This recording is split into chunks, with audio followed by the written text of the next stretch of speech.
everybody. It's me, Hugh. It's Liquid Lunch, beginning on a Friday. Stu's here.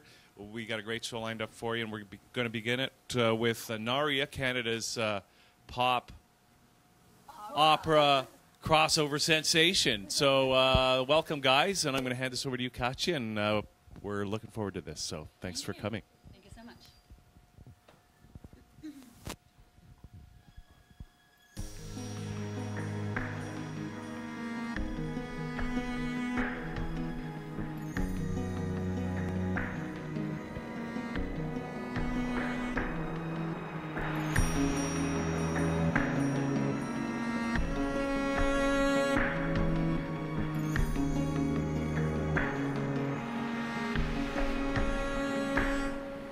The best thing that ever happened was when you wrapped me in your arms.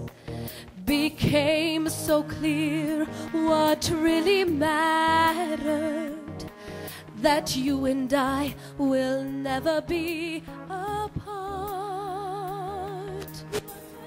My fate is laughing. It proves me wrong 'cause you're departing. It breaks me down to pieces.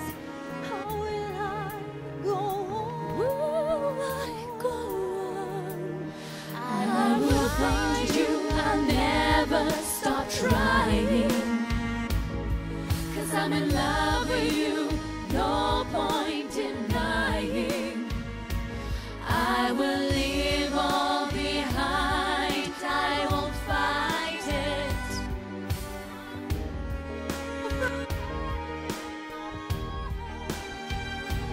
I will find you.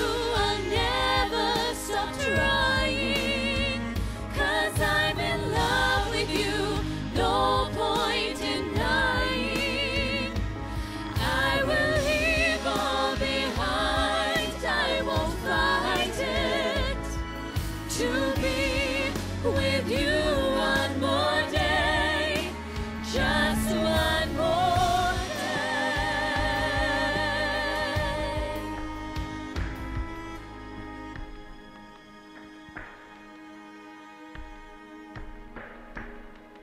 Vorrei che non accadesse mai questo dover scegliere tra te qualcun altro che amarci una via per me. Tutto ciò che posso fare è amarti ancora di più, amore.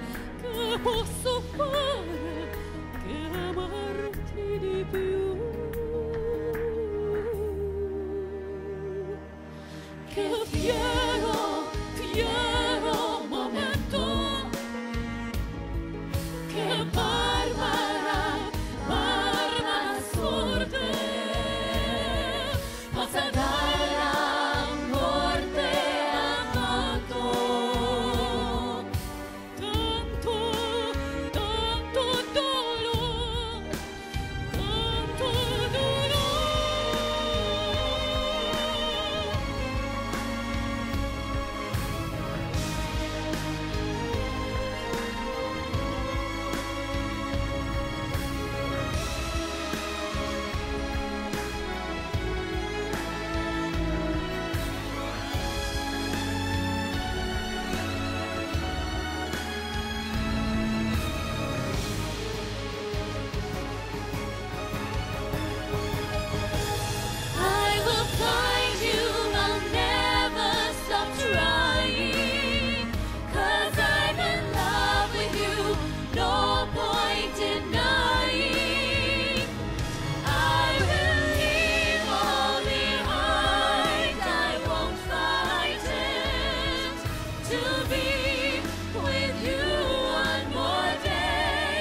dolce vita del tuo cuore.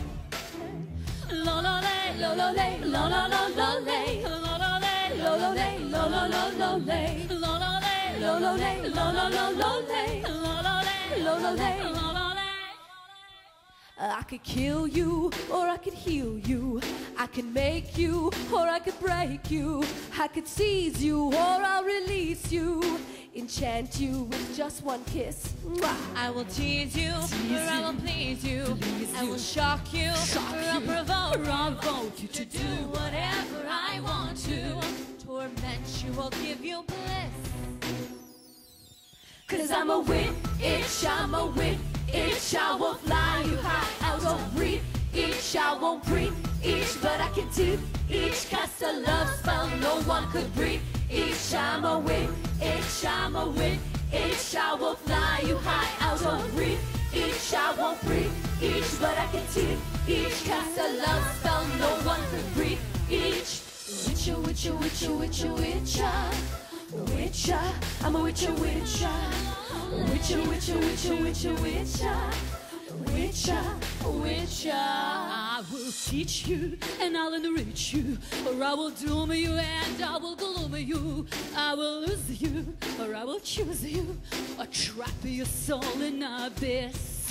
I will tease you, please you, shock you, provoke you to do whatever I want to. Torment you, bliss. 'Cause I'm a witch, I'm a witch. I will fly you high out of reach. I won't preach, but I can teach. Cast a love spell no one could breathe. I'm a witch, I'm a witch. I will fly you high out of reach. I won't preach, but I can teach. Cast a love spell no one could breathe. Lo lo lay, lo lo lay, lo lo lo lo lay, lo lo lay, lo lo lay, lo lo lo lo lay, lo lo lay, lo lo lay, lo lo lo lo lay, lo lo lay, lo lo lay, lo lo lay. Senza passione, senza l'amore, non c'è vita nel tuo.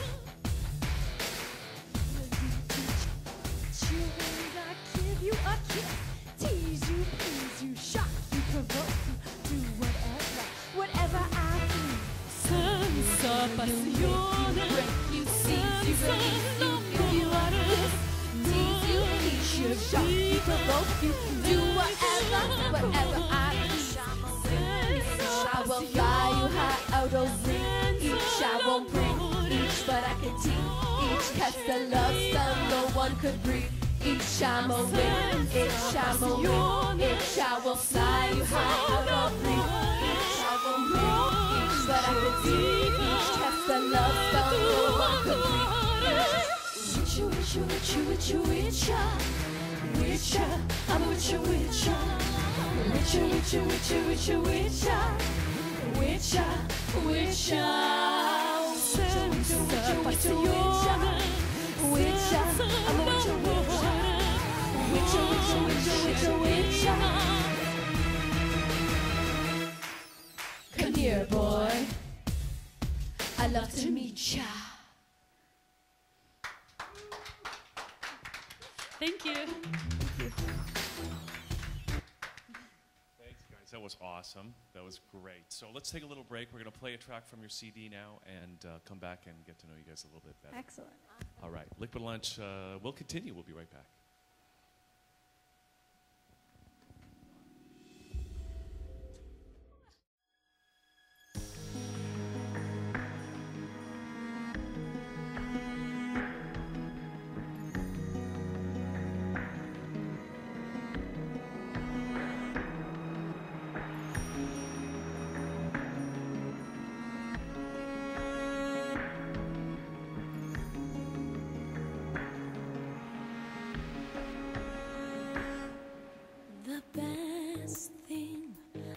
Ever happened was when you wrapped me in your arms. Became so clear what really mattered, that I will never be apart. But today my fate is laughing. It proves me wrong 'cause you're departing. It breaks me down to pieces. How will I go home? I will find you. I'll never stop trying. 'Cause I'm in love with you. No point denying. I will leave all behind. I won't fight it. I'll get you from heaven or hell. I will find you. I'll never stop trying. 'Cause I'm in love with you. No point denying. I will leave all behind. I won't fight it. To be with you one more day. Just one more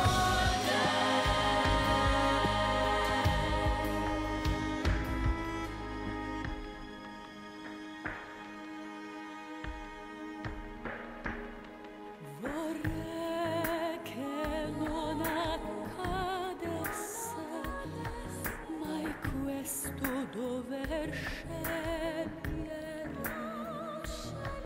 tra te e qualcun altro che amo. C'è una via per me. Tutto ciò che posso fare è amarti ancora di più, amore. Che posso fare che amarti di più.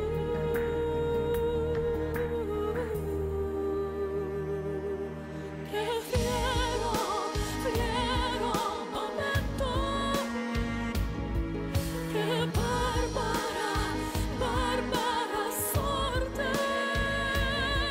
Passa dalla morte a tanto, tanto, tanto dolore, tanto dolore.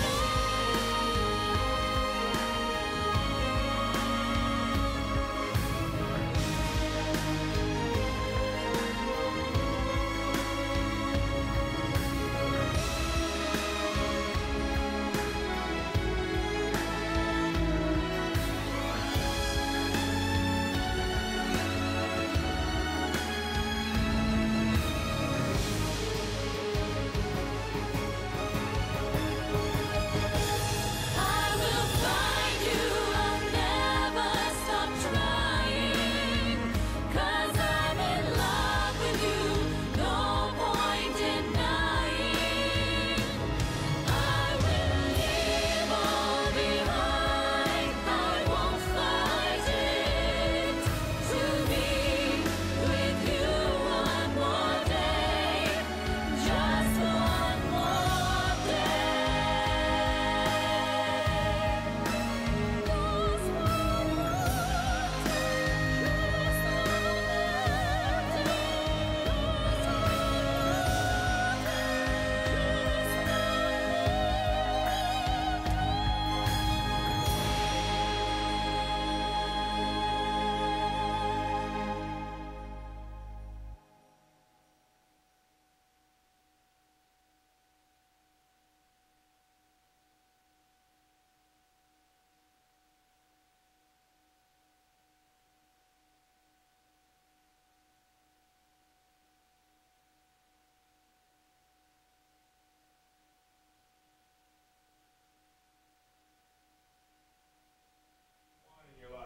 Hey, welcome back to Liquid Lunch. That was a couple of tracks from NARIA, and we've got Katya, Annalise, Michelle, and Anna here from the group. Of course, you just saw them perform live. It was awesome. Hey, Stu? It was fantastic. 4 beautiful women, 4 beautiful voices. That's a nice start for Liquid Lunch on a Friday, don't you think? Absolutely. And, well, I almost feel like, well, it is Black Friday today, right? It is Black Friday. So it's like the Absolutely. Christmas season has begun. Officially. And I guess it sounds like those might be a couple of songs that you're going to perform at the Holiday Supernova concert, which is coming up in December. So thanks, guys, for coming. But you got to tell us the story of NARIA. Katya, I suspect you know something about it. Well, a year ago, a little bit over a year ago, I was inspired by Adagio track from Canadian Tenor's CD. And within a couple of hours, I decided that it's time to create my own band or group. It was not rushed because the idea was in my heart for a very long time. I used to sing, well, I still sing opera for more than a decade. So I was inspired by Celine Dion, Sarah Brightman, Il Divo. So I really like that genre because I'm open to all styles and kinds of music. But that moment in the car, there was a decisive moment. I was like, yep, it's going to be a group. So you were driving in the car, I was driving and in the you car, had the Canadian tenors. Adagio, yes, listen to Adagio, beautiful. I was like, oh, I love it. We can do it. Okay, now where were you? I was on a highway. No, which highway? What were you looking at? What time of year were you were just? It was August. It was nice August warm evening. Yes, last year. And where were you? Up north? No. Here in Toronto. In town? Yeah, in town. Yes. An epiphany in the city. And where did the other three ladies come from? Well, I right away started to think who can I ask to be a part of this adventure or journey, and I remember Michelle because she was my student in Royal Conservatory of Music when I taught Russian diction. And I remember this bubbly personality, curly hair, beautiful smile girl with a beautiful voice. I gave her a ring. Also, Annalise Julilian used to be my student for a number of years, and we worked on opera, pop, musical theater. So right away I was like, that can be an interesting blend. And I somehow thought that 4 is a great number. I didn't want 5, I didn't want 3. So I was asking around, can you recommend me somebody? And my friend recommended Anna Bateman, saying that, yes, politically correctly saying that my wife thinks that she's cute. So, yeah, and since then, they came, we sang together, and it was pretty much it. They didn't come, they didn't see each other right away. They actually saw each other first time in a studio when we were recording I Found a Little Christmas, believe it or not, because we're all very busy, right? Yeah, of course. Everybody has a full-time job. This was started like, not slowly, but you know what I mean, they still were involved in a lot of other things, so. Well, that's really amazing. Did you try out anybody else, or these were just the 4? And yeah, there were a number of people. Okay. Yeah, that I looked. Yeah, but in the end, these 3 made the cut. Excellent. And since then, when the decision was made, there is absolutely amazing choice, and that's what making NARIA right now. We would not be moving that fast if we didn't have that amazing chemistry. Well, yeah, you put out a CD really within a year. Yes. Yeah, and it was just launched last October? Because it was. This past October was just October 1st. So that's an amazing. I've been trying to put a band together for 30 years, Katya, and you guys, from last August, and here you are. You've got the record. You got a big concert at the Glenn Gould studio. Like, what was it that, how did you do all that so quickly? Did you have good management, or was there just? Well, it's just hard work and a lot of rehearsing, 2 to 3 times a week. And just putting our minds together and our hearts into the project, and moving forward as fast as we can, staying grounded, but loving what we do. I think that's the most important thing. Absolutely. We all love it. So for us, yes, rehearsals are long and whatnot, but we enjoy it. So And it shows. Yeah, It really does. It does. You guys look like you're having a lot of fun. Yeah. So. Absolutely. So what like Michelle, what would you be doing if you weren't doing NARIA right now? What was your? We were talking about this the other day. It's amazing. You never know where your path is going to lead you, and what's set out for you. But I had finished my degree at York University, and then I had gone on to do a post-bachelor degree at the Glenn Gould School, the Royal Conservatory of Music. That's where I met Katya. And so she basically contacted me when I had just finished my studies. So I don't know, maybe I would be auditioning for some opera companies or some shows in Toronto, but that just seems to be the perfect thing to do, that you finish school, and then you've got a fabulous opportunity just kind of presents itself to you. Yeah, so I was fortunate, so Yeah. I'm happy. It was made in heaven. Because for everybody, just say for everybody it was a great timing. Well, yeah, Anna, what's your story? What would you be doing? Well, I mean, much like Katja, I was performing professionally. I had finished my training. I mean, well, with opera, the training is ongoing. But I was working and doing concerts and working, doing roles with opera companies in the GTA mostly. And so, and I'll continue to do that because I love that. But this has certainly taken the most important role in my life right now. So if I wasn't doing this, I'd probably still be, slumming it and and trying to get out there and audition and do as many roles as I could. Yeah. Well, that's great. So you got a fabulous role here. Yeah. And how about you, Annalise? What were Well, being the youngest, when Katja called me to audition, I was just coming out of high school. And I'm at Humber College right now. So literally I had no idea what I was doing. Like I was still thinking about what am I going to do for the rest of my life. But I knew always like singing was a main passion for me and the dream. And luckily Katja called me and kind of took me on that route. But I'd probably just be like probably at Western studying music, possibly. That's probably what I would be doing. Yeah. That's amazing.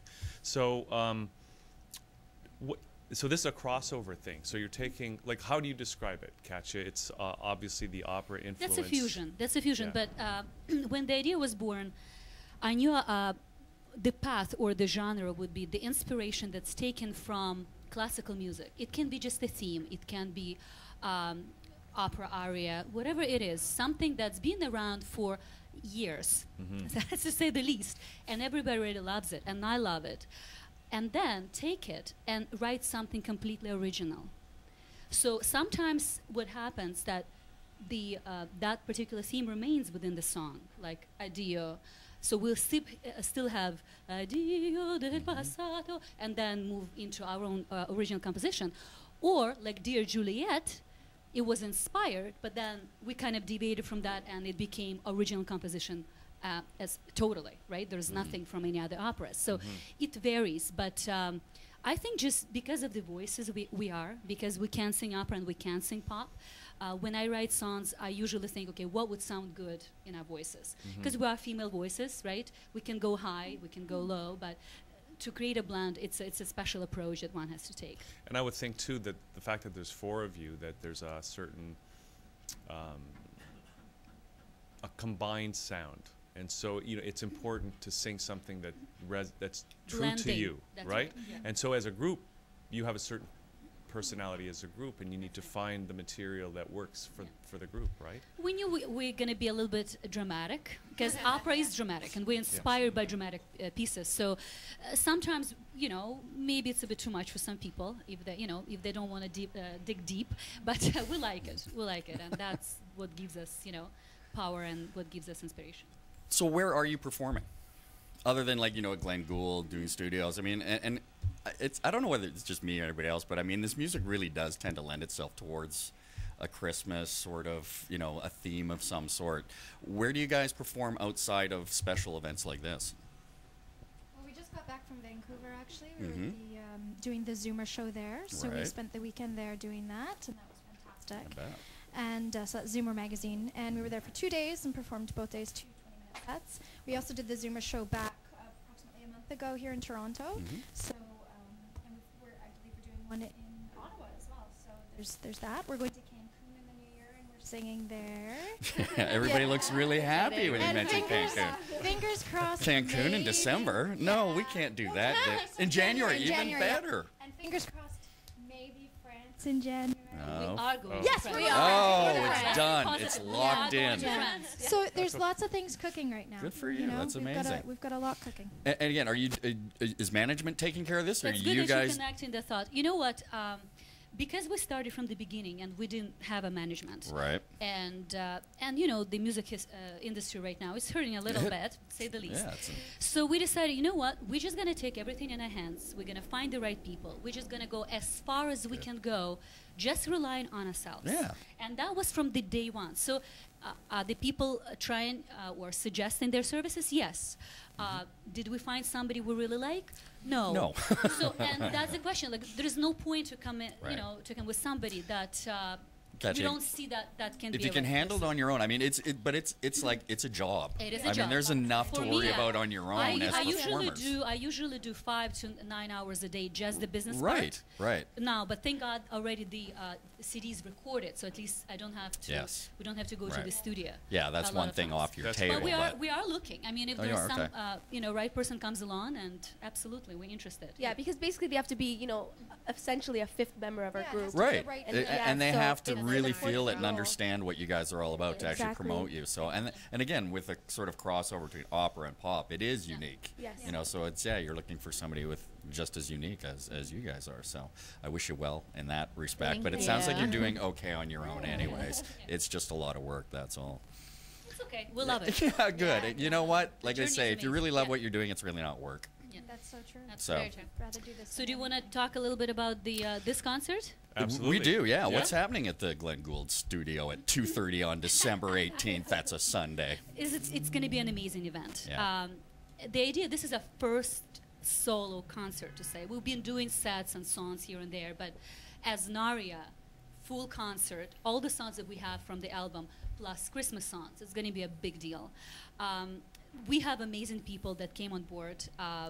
For example, Clara LaFaro is opening for us, and she's upcoming pop singer-songwriter from New York. We have, excuse me, Vasil Papaduke, who is a violinist genius, to do the songs with us. Dima Graziani, who is also a producer of the album, is going to be on drums.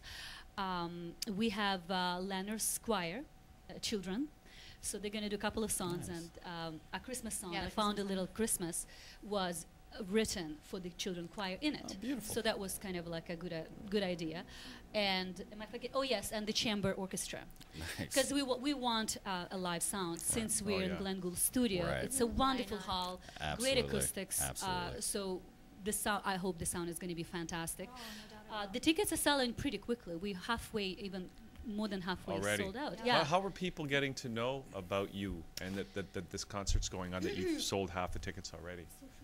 Yeah, I mean, social media is huge. That's a job on its own. It's crazy how things have evolved. Twitter, And it's like, Facebook. how many Twitter followers do you have? How many Right. followers do you have on Facebook and YouTube? And That's the it's- barometer for success these days. Yeah, that's Absolutely. what Seems it is. like It's it. all about that because, as we know, people don't really buy CDs like No, they used to. And so it's all about iTunes and Right. YouTube and whatnot. So we have to always keep on top of that. Yeah. So, of course, we always advertise our upcoming events on our website. We post on Facebook, on That's Twitter. We always harass our friends. Yeah, No, and we send out emails, of course. So And I heard yeah, that you're involved in some, what is it, the MIDEM, MIDEM Yeah. Yeah. Yeah. in Cannes, and you got something on Facebook. People can actually vote for you guys. That's right. Yes. Yes. And Yeah. what that's going to Yeah, send you to yeah, France, just a right? couple of words how important that is. There is this convention which connects, combines music and technology of the world. And it's only once a year in France, Cannes, as the Cannes Film Festival. And literally everybody who's somebody is there. So from Sonic Bits, we applied to potentially be featured in Showcase, and all of a sudden we get thumbs up. So out of everybody in the world, they've chosen 100 groups, and now the fans can vote for them. And only 3 out of the top 10 are going to be selected and to go Wow. to France. Wow. It's extremely expensive to be featured there for them, but they will pretty much provide everything, yeah, basically. provide everything. And we right now so happy and thankful to our fans because we kind of between number one and two. They're being of very all the supportive. groups. So, but yet we still need more support because I think the competition Absolutely. will become more For sure. fierce Oh, Yes, absolutely. as for we sure. go Of to course. 'Cause you can- because until December. on December 7th, you can That's vote the until deadline? December 7th. Yeah. Yeah, and every day. If you have Once a per Facebook day. page, Yeah. Today. You can go on once a day and you can vote every day. So this is people who are watching this right now Yeah. have the Vote. opportunity to help you guys get to Cannes course. in Yeah. France, right? And I mean, if you go on the MIDEM website, and you can actually see the leaderboard, so you can see, the ranking. track it. Right. And all you have to do is you click on NARIA, you press vote, Yeah. and you have to like their Facebook page. Of course, they want Right. Of course. followers, Yeah, right? that's a good Everything idea. social media again. And then you vote, and you just have to wait 24 hours, but you can So vote it's- once a day. It's once a day. Yeah, Once a you day. just can't sit there and keep Yeah, it. no, once a day. No, Yeah, wouldn't keep you be, track yeah, of you'd be it. in France already. Yeah. No, So- or also there's also if you don't know how to get there, if you just go and Google Facebook NARIA group, you go directly onto Facebook page, Okay. and we always post We the all, links. yeah, we So the continue links to right post. there Or for you. directly to www.nariagroup.com. Yeah. On the right-hand side, there's also a link. Okay, Yes. good. Click Oh, on so they it. can just go to your all So over. you website. go to your Yes. website or Yeah, go to that's I awesome. Facebook, think it's NARIA. easier, Yeah. because now Yeah. obviously they. Yeah. Like this morning, I woke up and we were last night. I went to bed. We were number 1. I woke up. We were number 2, and about 10 minutes later, we were number one again. Yeah. Because Right? people are waking up and Decade. voting. Yeah. Yeah. Exactly. I think our number 2 competitor is from From Europe. Italy. So I guess the time It's the difference time as difference. well. It's Those the people time are lag. in bed. Exactly. Absolutely. And we're voting, and Yeah. then we go to bed and they're voting. They're doing the so- same thing in reverse. Exactly. Yeah. So vote. Well, that's Yeah, great. do So it. it sounds like you guys got a real exciting thing going on, and people are going to get a chance to see you. Well, where did the name come from, NARIA? There you go. Okay, so aria is Oh, there you basically go. the important part in an opera, and then N stands for the north. So North. North Yeah. You like being Aria. Canadian, right? exactly, Awesome. So That like is- North song, right? exactly. And combined, the word means goddesses of Yes. health. Yeah. Health, Really? wealth, Health, wealth, and Narnia beauty. Is a, Yeah, is fortune. a goddess in many different cultures. Right. The one that I knew about was the Celtic goddess Naria, fortune Right. and luck and love, and so that's It works fitting for for us. us also. It is. It's beautiful. Yeah, It's- absolutely. and again, it's kind of when you think to yourself, it's all meant to be, Yeah. because it just sort of worked out together. The name, Yeah, everything, exactly. you know, And and it's for you- happening pretty yeah, quickly. So absolutely. yeah. So, and what a perfect thing to do to get in that. I mean, I think today this is really the launch of the beginning of our holiday season here. Absolutely it with- is, yeah. With these performances Yeah. today. So thanks, guys, for coming in. Thank you for having us. And it's something everybody needs to do to get into that holiday. I think so. Spirit. Yeah. And so December 18th, perfect timing at the Glen Gould. And where can people go to get tickets? If you go right on our website, www.nariagroup.com, there's a link there to purchase tickets. It's through Roy Thompson. There's also Yeah. Roy, but if you it's- go yeah, to Roy so it's linked Thompson. through Roy Yeah. Thompson. Yeah. Fantastic. You can Google Glen Gould Studio, Yeah. and it'll pop up, whichever way you'd like. Awesome. So Okay, guys. Well, listen, thanks so much for coming in Thank today. you Thank you so for much having for us. having Maria, us. Katya, Anne, Annalise, Michelle, and Anna. And we're going to play another track now as we go out. And just remind everybody, go to that website, nariagroup.com, and Let's send vote these ladies for to them France. and order a CD. I've never been. Absolutely. You love That it. would mean a lot to us. Yeah. Okay, Thank thanks you. so much, Thanks, guys. Thank you so Awesome. much. Bravo. So we're going to play the track. We're going to come back. Baldo Minaudo is here, and we're going to have more fun as Liquid Lunch continues here on a Black Friday. Yeah. We need the last track to bring more fun.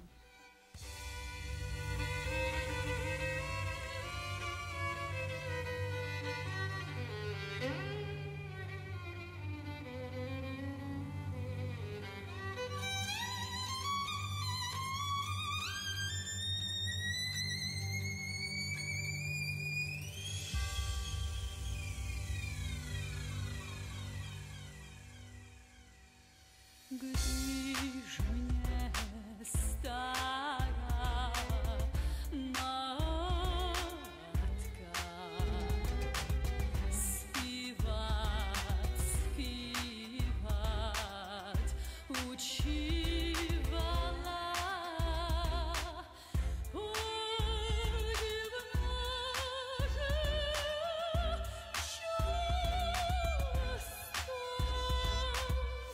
siostra,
Without you in my life, every day will turn to night, and the emptiness inside me will devour all my light. Without you in my life, every tear becomes a sea, and the memories that surround me in the end will set me free. Del passato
Goodbye to all this pain.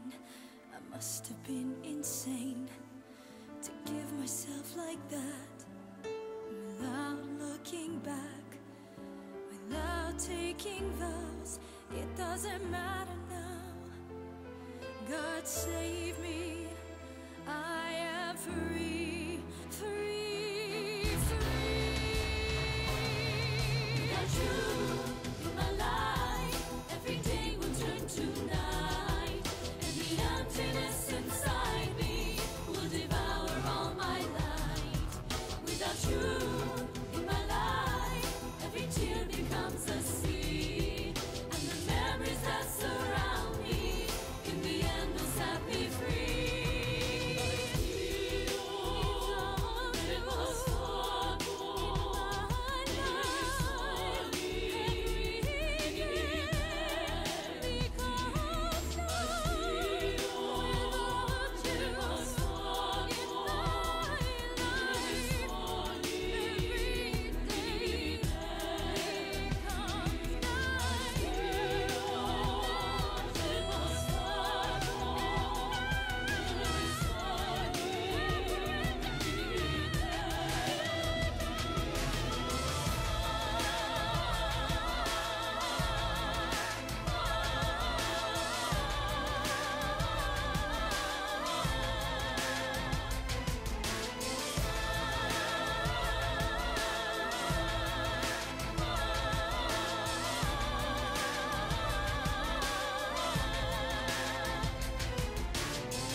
Hey, welcome back to Liquid Lunch. We're having a great time. It's a Black Friday, and we got Baldo here. Baldo, it's great to have you here on the show. We had fun the other night, 2 nights ago, I guess. No, thank you, and we had a great time. I was surprised to actually see you show up. Why? I told you I was going to go.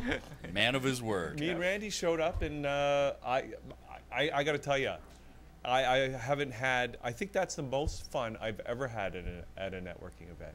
Seriously. They're fun. They're good. Yeah.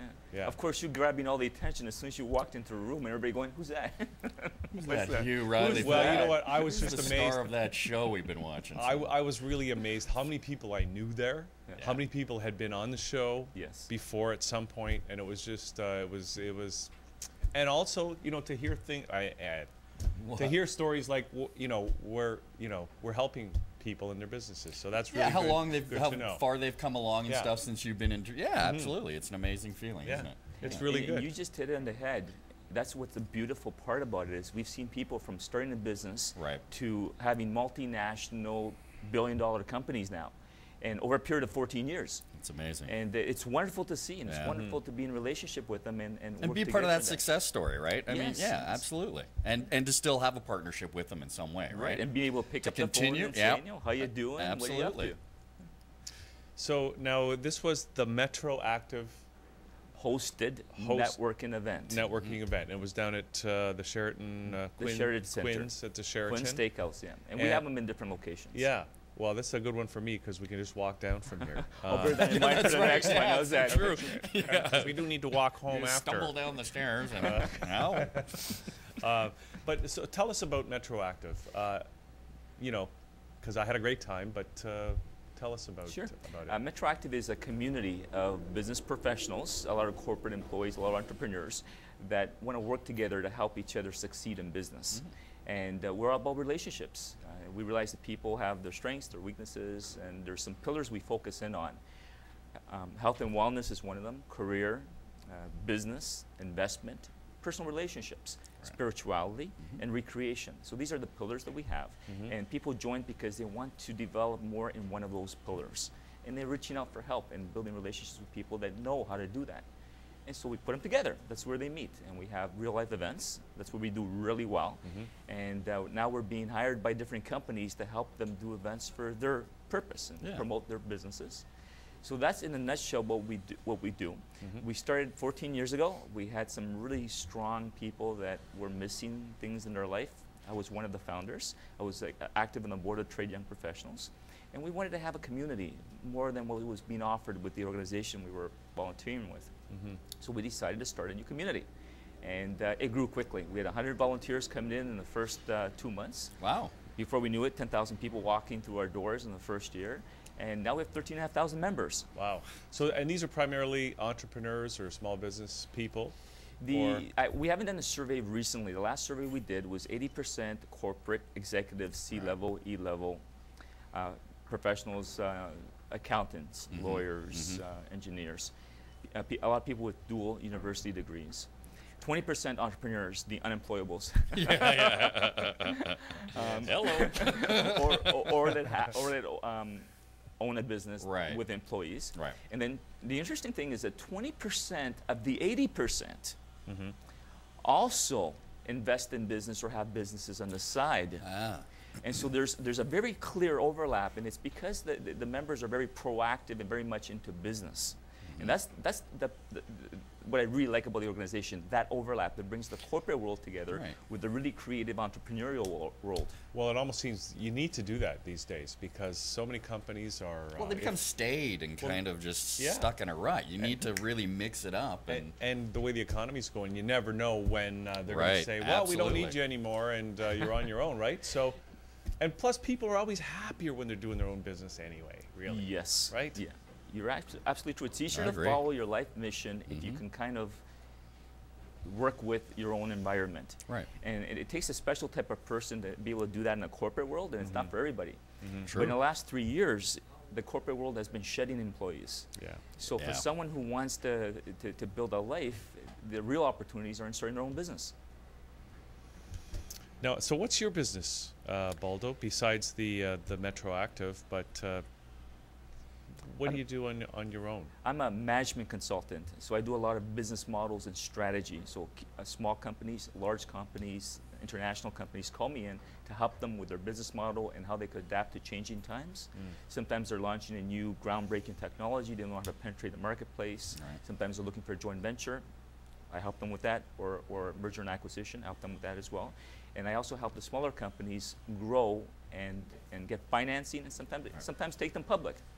So I've done a lot of deals with the mineral companies, gold and uranium on Bay Street, some of the junior exploration stocks. So that's where I've spent a lot of the last 3-4 years is doing those types of deals. And working with merchant banks, doing a lot of diligence for them in terms of the deals that they're working on. So where'd you get the expertise for that? Well, that's a whole different story. I've started, like you, I have an eclectic background. I have an MBA from Schulich. I have brand management for Procter & Gamble. My brand was Downy. I left to be part of a boutique merchandising company, which I grew to be the largest in Canada. Wow. And then decided I wanted to leave and go into finance because I wanted to reinforce my understanding in finance. And that's where I joined Bank of Montreal as a financial analyst and moved my way to corporate lending and then into international trade finance, where I ran the brand for the company across the world. Oh. And so that exposed me to a lot of businesses. Sure. And from there, I have a track record now of 30 companies I've directly started and grown and sold off or kept, and been involved with hundreds of startups and growth of other companies. Yeah. So that's my track record. That's where my referral That's great. points are. That sounds awesome. Yeah. Yeah. Okay, I'm going to mention it, Baldo. I know this could be a whole other show. Here we go. Right, but you wrote that book, the banker who saved his soul. Right, that's right. your story, isn't it? It is my story. You're right. And Because we all know bankers are soulless. What? and cold-hearted and to blame for the whole collapse of Absolutely. society, right? Absolutely. I actually wrote it when there was some big changes happening in my life, and I made some very serious decisions. And when I had left the bank, and it was a transition. It marked my transition over the previous few years from being a judgmental, corporate, follow the rules Yeah. type of numbers person, exclusive, excluding people that fit the mold, and policies, to one being someone who was very understanding of people's journeys and wanting to work with them and bring them in and finding a way to make things happen. Right. And so at the beginning of the book, you'll hear some stories about how I went down hard on some people that were clearly doing things that the financial world would not agree with, breaking contracts and just being deceitful and doing things like that, and how I was very persistent in cracking down on them hard, to where I actually helped save a woman's house by bringing together experts from different banks to make it happen. To avoid a foreclosure of some To sort. avoid foreclosure, Wow. and possible destruction of her marriage, and Wow. a number of other things. Okay. Yeah, and so it really does mark a real deep journey I went through as a banker. And you'll be angry when you read it, Hugh. You'll laugh. I'm angry right He's now. angry all the Baldo. time. You'll so. laugh at sometimes, and hopefully by the end of it you'll like me. Anyway, But yeah, I mean that's an amazing story, and I haven't read the book yet. But what happened? There must have been like What was to the make that kind of catharsis change. of you to? Yeah. that's a excellent question. Fantastic. It took me losing my stock portfolio, losing 150 grand in a very short period of time, me pulling my back and being on my back for 6. I had never had a health problem before. What Right. happened? You had a back I issue? pulled my back out of Okay. nowhere, Yeah. lifting a desk. I pulled my back, and it never happened to me before. It's 6 painful. weeks on my back, staring at the ceiling. Oh. If you could imagine what that's like. Yeah, no thanks. And crashing my Porsche, which was for me was like my getaway. My Porsche was my Right, little yeah, toy yeah. where I could just get away in the evenings and relax. The breakup of a 17-year relationship, it was on the rocks. Wow. It all and a health issue, a cancer scare, and it all happened at the same time. And it was God's way of telling me something had to change. Yeah, and step back. So you talk about forced meditation, Yeah. and I talk about that in the book too, like that. Those That days. sounds like it's a real. I mean, it seems to me that's people go from being, like you said, like corporate. It's about the rules to then changing and being about people. Just a human being dealing with other human beings and trying to help rather than trying to follow the rules, right? I mean that's a big change. Did you find that, like, you obviously made a change, but did your personality change? Did the people around you notice that you? Oh yeah. It's kind of like when Scrooge woke up in the morning, right? Here's the interesting thing, Hugh. People noticed, and not everybody agreed, like hardly anybody agreed with what I wanted to do, which was start my own management consulting firm at one point. And it was difficult for people to understand why I would make that transition. But inside, my values didn't really change, because the reason I went into banking was people to help people. It wasn't to follow rules, it was to help people. And that's why I got really good at understanding the way finance worked and understanding the policies worked, so I could understand how to help them. But what happened in the process is I became very good at implementing those rules and forgot that it's okay to find flexibility. You have to be good at it, and sometimes you end up in hot water. But what I showed through my book is that the times that I actually was flexible and stood up to some of one of the directors of the board of the bank, that he actually was very respectful and appreciated the fact that I said, "Hey, this isn't right. You know, I'm sticking by my guns," and I was surprised that I hit a chord with a lot of other corporate Interesting. people. Really interesting. They wanted to do the same thing, but they had the same fears and situations I did. You know, I wonder, I mean, we've just gone through the process, and I know we might be getting off topic, Baldo, but that's what we do here.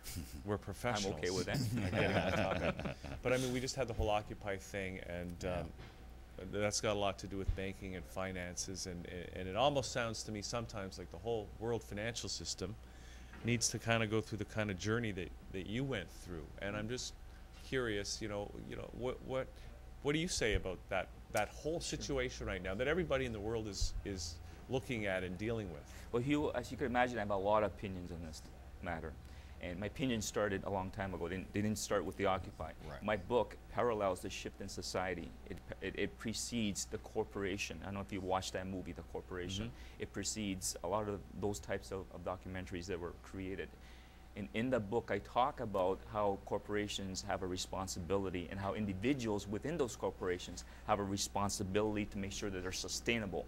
And you cannot have a sustainable organizational structure, regardless of whether it's a bank or government, if you're not catering to the needs of the customer, the people, the 99%.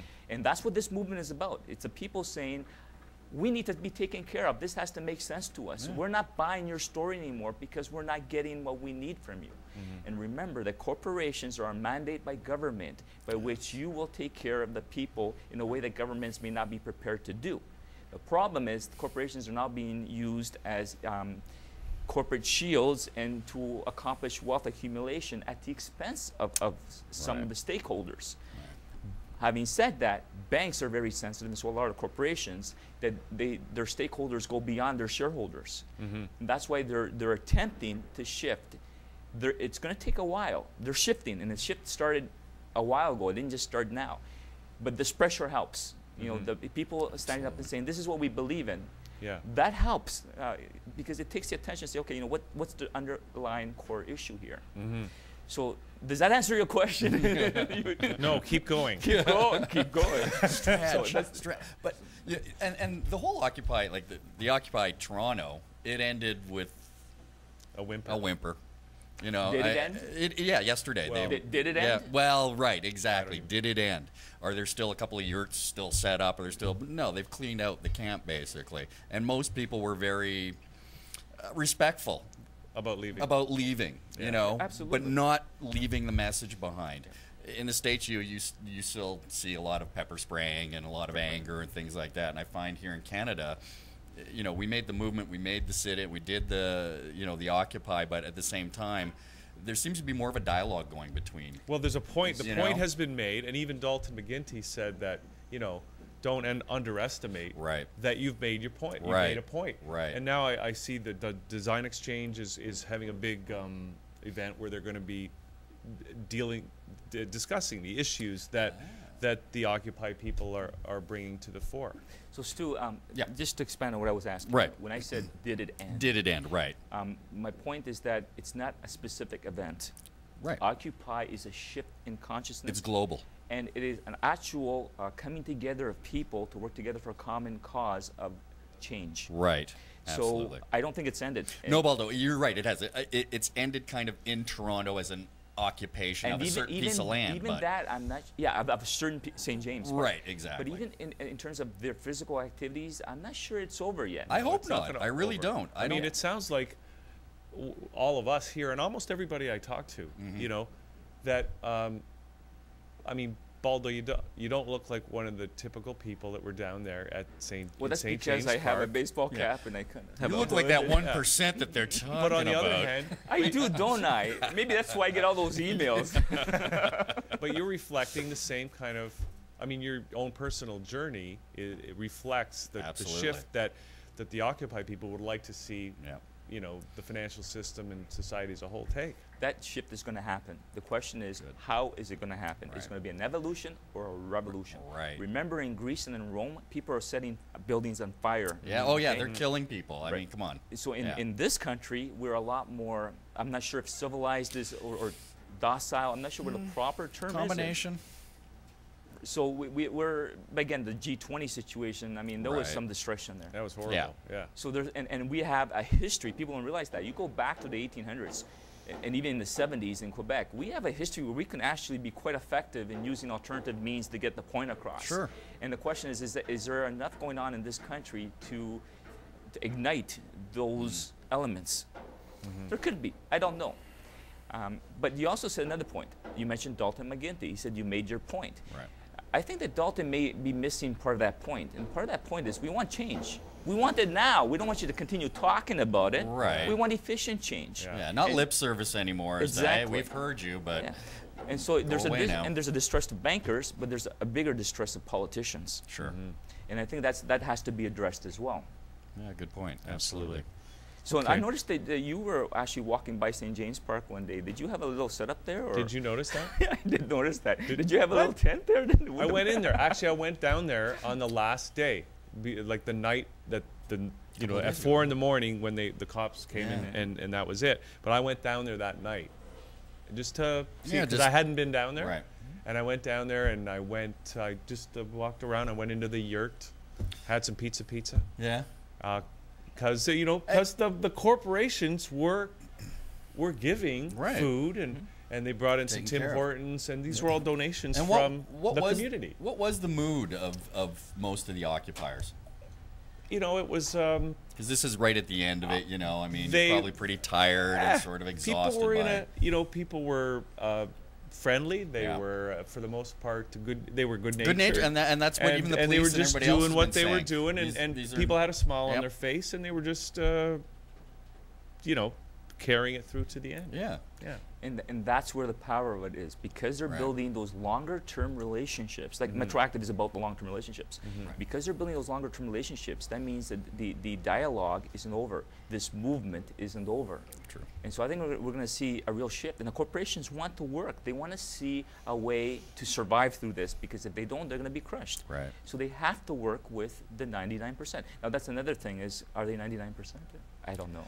No, But the point yeah. is made. Yeah, exactly. It looks good to talk about the evil 1% and the 99% who are being, left out in the cold, so to speak. But you're right. I mean, numbers are numbers, whatever. The point is that most of the people out there are fed up right now. They're fed up. I almost get the sense, though, that it's like I think we're maybe part of the shift you're talking about, Baldo, is we're moving from an us and them mentality, where we're us and we're mad at them, Yeah. to a point where we're all going, you know what? You're over there. You're a human being. I'm over here. Instead of pointing the finger and blaming other people, let's just try to make it work better. You just read a page of my book. Without even reading it yet. How does he do it? But that's a sentiment I think that all of us understand, and it's really getting to a point where we've all had enough, Yes, You can't live in this society and be, discounted just because you're not the 1% who dictates. And Stu, you just hit another very important point, and a point that Metroactive is about. Every person has a great strength and talent. Right. And because in the last few decades they haven't fit into this kind of mold, there's been no recognition or ability to leverage the talents of a lot of great people in our society. It's true. Like, if you talk to some of the people on the street and some of the things they're doing, they're brilliant. And but the corporations are not effective at building jobs around them. They want people to come to fit into their jobs. Right, exactly. The philosophy that I have is you build jobs around people so that you can find ways to leverage great talent you may not be able to find any other way. Right, and those people that have the great talent just are sometimes dismissed, or they're not found because they don't have the other side of that great talent, which is the marketing aspect. Get me out there, let me show you what I can do. And a lot of talent, I think, does get sort of swept under the carpet because they don't have that meeting. The rest of it. The rest And of that's it, why you right. need to work with others and be in relationship. Right. And this is why networking is so important. Right, Baldo? Absolutely. But it also reminds me that you mentioned that 80% of the Metroactive people are from the corporate executives, but they do have a business on the side. 20% of them own a business or run a business on the side. And I think that that's a great way to do it, because it's often difficult to be an entrepreneur or have a business at the very beginning to get your cash flow happening. So if you can keep your job and then do the business that you love, in other words, create the job that's based around you and your talents, you know, as your entrepreneurial venture, and yet you still got the cash flow from your job. It's the best way to do it. Let's do it. Let's do the whole country that way. Yeah. Instead of, because unfortunately, even with all the automation, we have you know, more people unemployed, Yes. and the people that still have jobs are working longer hours than ever. You're right. Right. And that's not what we were promised. We were promised jetpacks. A chicken in every pot and a jetpack. Exactly. It's interesting you should say that, because one of the projects I'm involved with is a educational program that takes individuals from not being entrepreneurs to being inventors. And at the end of this program, they have a product, a marketable product. It gets into prototype stage. And we actually have a proposal into Pakistan, where 3 of the universities are signed on to this, and 3 investment banks are looking at backing this program there. And we want to actually do it in Ontario. It's been done before. This is a tested program. It's been delivered. And one of the Metroactive members, who's a 30-year educator, is the one who developed it. So we're looking at doing something like that here in Canada as a form of economic stimulus. That's what we need. Because they had that program through whatever they're called now, unemployment. You're talking about the C program? We used to C be program. called the C program? Which is a step in that direction. No, I stand corrected. it's not. Okay. So tell this you is why. better. What you're Because saying. I know people have been Yeah. through that program. Right.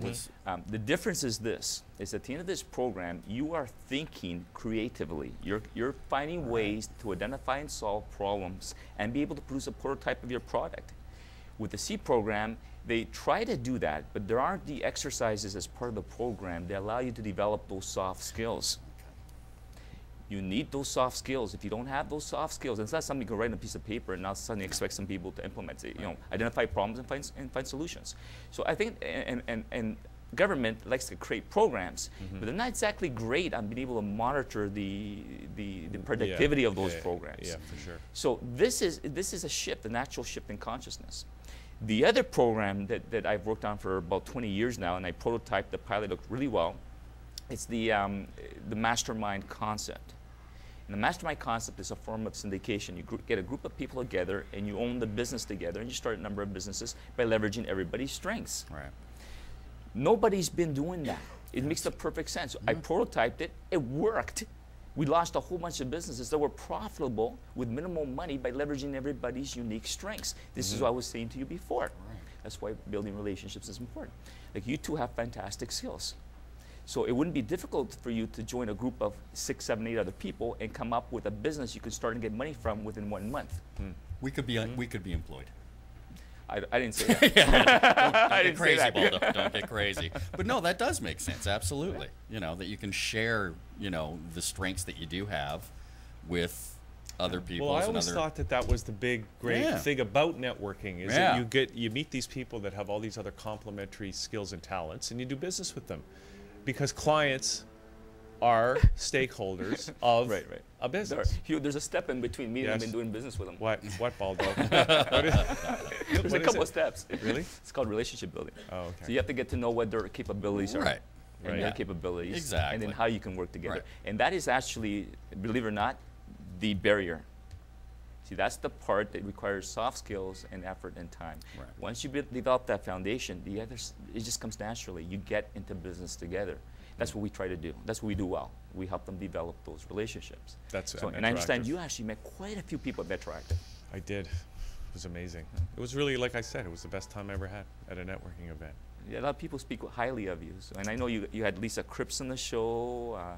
You had Shannon on the show. You had quite a few of the members. There was on a your lot show. of people there that I already had on the show, and met a lot of people that want to come on, and it was really a great experience. So Baldo, we're just about out of time here, but let's give people some action items. Okay. From this point, like, you know, for people that want to follow up and participate with, you know, Metroactive. Sure. What's the best way for them to do that? Metroactive.org. Okay. So they could sign up with the opt into the newsletter. They'll Okay. be notified about upcoming events. There's a membership if they want to join the membership, and that allows them to get into some private events for free because not all our events are advertised to the public. They could volunteer and develop some skills and really get to know the members. And we're looking for all kinds of talent in terms of what we can do. And that's basically it. Come out to an event, come meet our members. Give me a call if you want. I'll be happy to talk to you, or email me, baldo@metroactive.org. And I'm always open to welcoming people into the organization. Okay, fantastic. And for people that want to maybe get in touch with you for the management consulting services that you do, what's the best way for them to do that? They could use the same email address or visit my website, baldominaudo.com. And Minaudo is A-U-D-O. Right. .com. Okay, Baldo. Did you have fun today coming here on the show? I did. You know, I really want to sit down with you and chat because I think we have so many things we can talk about. We just didn't get a chance to spend enough time together. Well, where's your office? Are you downtown? At 12 Yonge Street. Perfect. Yeah. So let's go for coffee or lunch one of these days. That sounds we'll do great. that. That sounds great. Okay. Thank All right, you. Baldo. Thanks for doing Baldo. this today. So, Stu, let's take a little break. The show is Coming into only our about last. half over. Yeah, I know. It's we only did. half over, Stu. We You're started going to a have to little put late that today. nap off till later. What? So let's take a break. We're going to come back with Michael Mirolla, author of The Ballad of Martin B. Liquid Lunch continues. We'll be right back.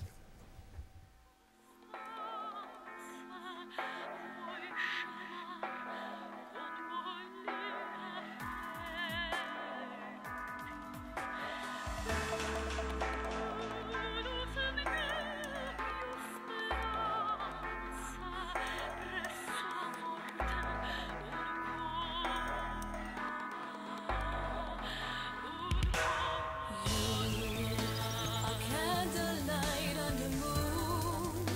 Tonight could not come soon enough. He's waiting under the moon for love. And you wanna see she's game. She's ready to believe again. She's gonna wager the ring and the friend.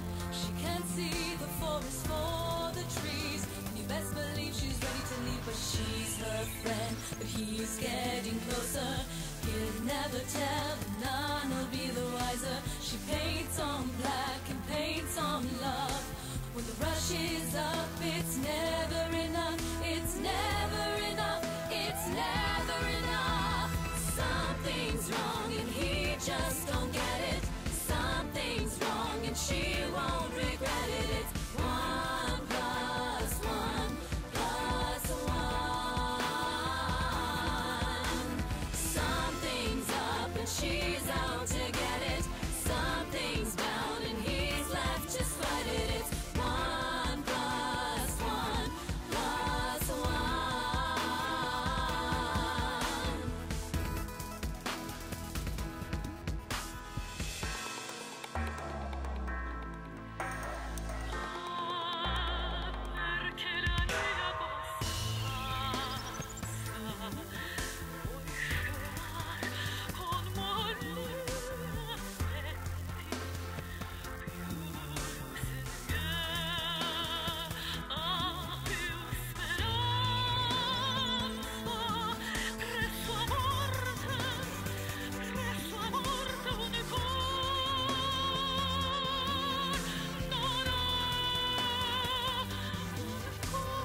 Don't get in that car, girl, you don't know what you're losing. Don't get in that car, boy, you don't know what you're doing. You wanna play tough and you wanna save face. You wanna reach out and you need some grace. You need some grace, but it's too damn late. Something's wrong and he can't forget it. Something's wrong and she won't regret it. It's 1 plus 1 plus 1. Something's up and she's out to get it. Something's down and you're left to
back on Liquid Lunch, and we're enjoying the music of NARIA. And we got Michael Mirolla here. Michael, great to have you back on the show. Thank you. Thank you. And It's great to be back. It's always nice to be on the show here. yeah, You guys are so natural, so well, but, we practice Again, relentlessly it's to the get this chemistry. natural thing down. practice makes natural. Now, you've got a new book, The Ballad of Martin B. And before we're going to get you to read just a tiny bit of it, but tell us the story of this book. What's it really all about? Well, the story itself, it's about a teenager, someone who's just about to finish high school. He's just about to graduate from high school, and then he decides to throw it all away and get out on the streets, take his mom's, the family allowance money that his mother has been saving for him, and just head out onto the streets, be whatever, trying, fight against whatever he has to fight against.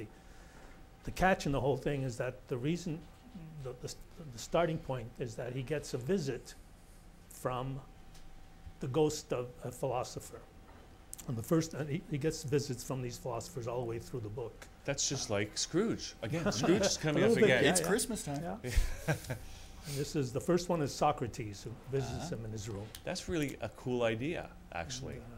And so, he just throws it all away and packs all the stuff. So in a duffel bag. Socrates was the one that inspired him to throw it all Well, away? he kind of came in and said, basically recited some of the lines from some of his work, and he said, what is the truth? What are you looking for? Who are you? What have you done? And this got Martin B. thinking. And don't forget, it's a ballad. Yes. So it's it's one of these things where the reality doesn't actually have to match the truth. It's just it's a ballad. It's something that it runs along a kind of a different level than a realistic or naturalistic type of story. Now that alone is curious, because you normally think of a ballad being music. So how does a ballad work as a novel or prose? A Or lot of ballads are poems, actually. Poems, yeah. The old Highwayman ballads, for example, that were done. But this is prose. So what it does is just it takes an idea and just goes with it. And it kind of puts on some blinkers as well, so that you don't. There's some questions you can ask about the actual storyline. Say, are there punks like that today, for example? Absolutely. That sort of thing. is it set in the present day? It's set kind of.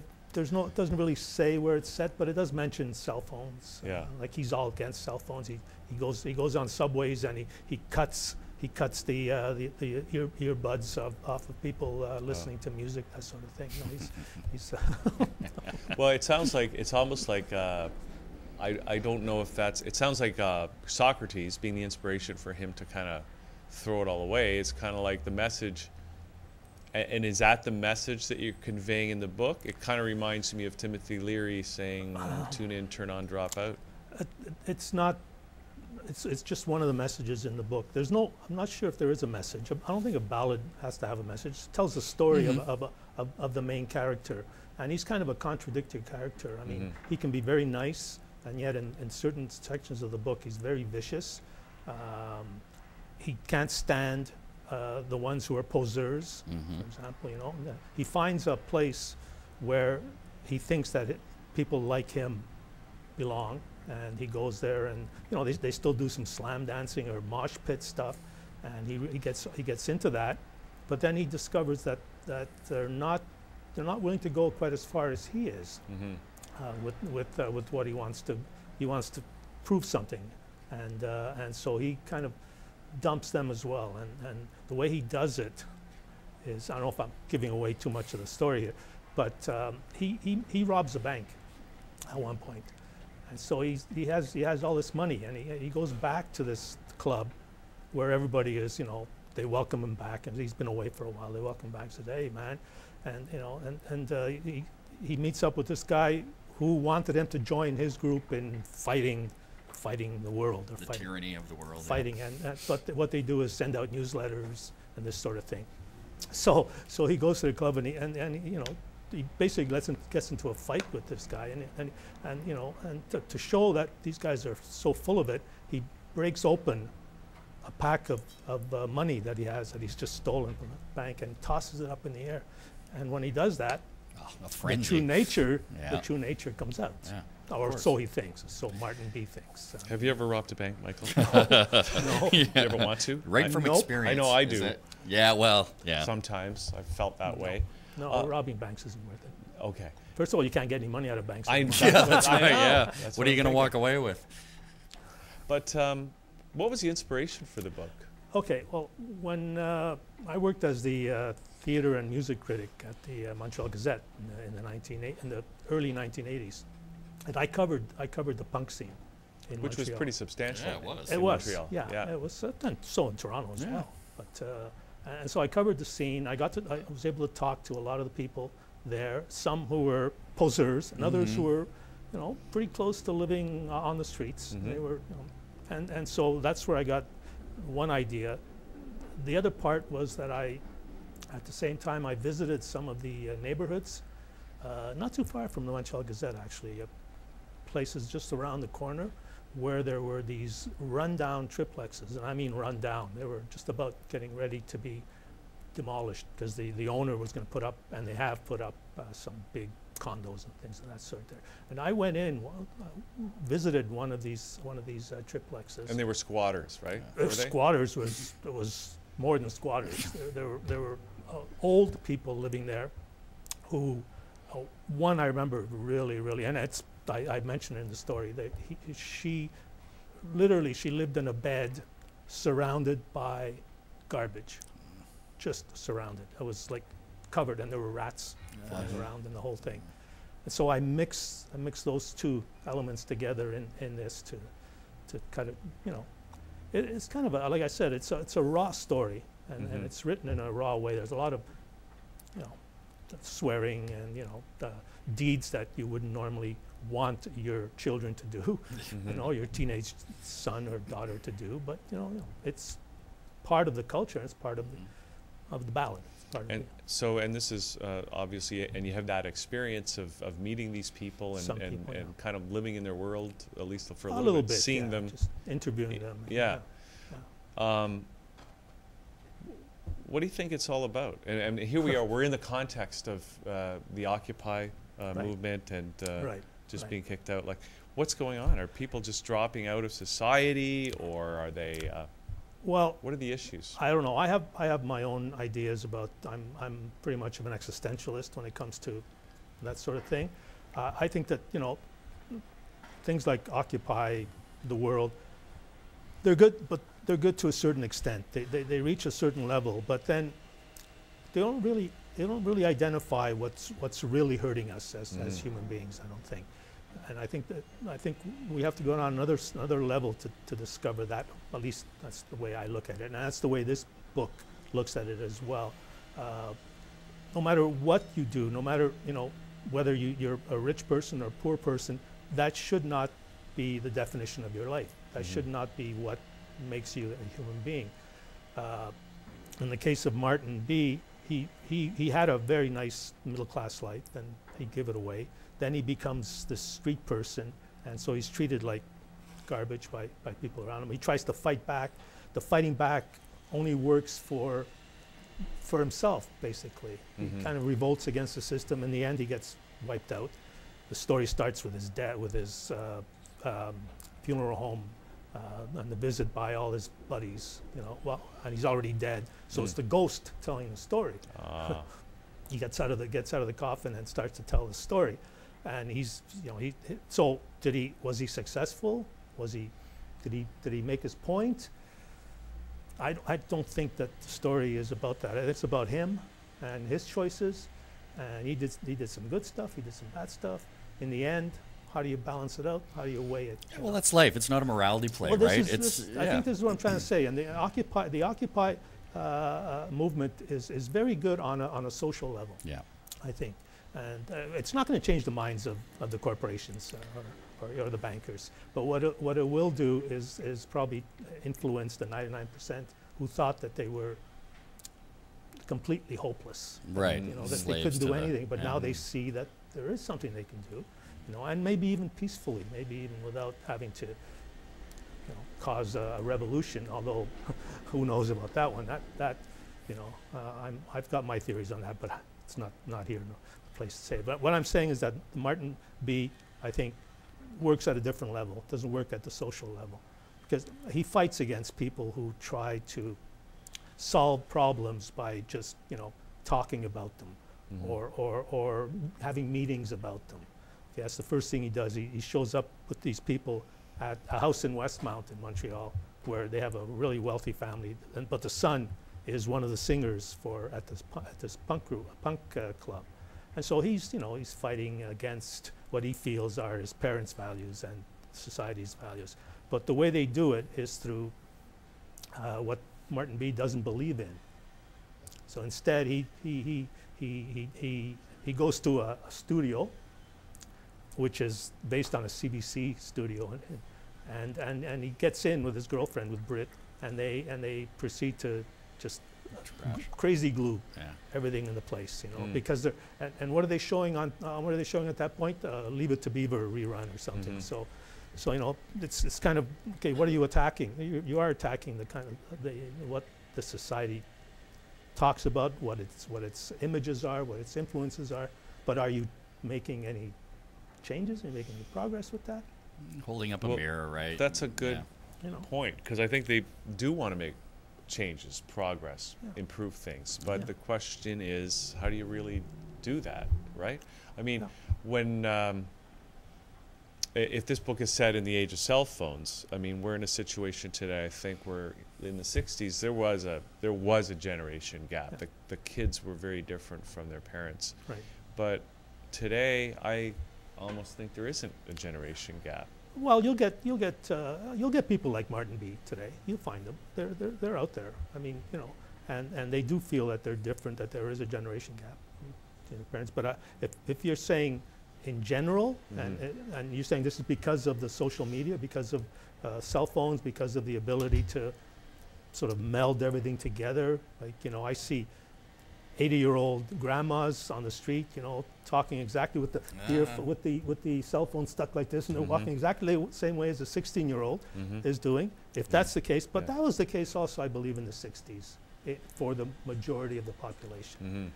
I think the ones we saw revolting or, you know, marching were a minority then as well. They might have made a bigger point because there wasn't so much distraction. There wasn't such a split in the way things were covered, maybe, and also because of the closeness of the Vietnam War, which I think that was, I think, the thing that really set that generation on fire.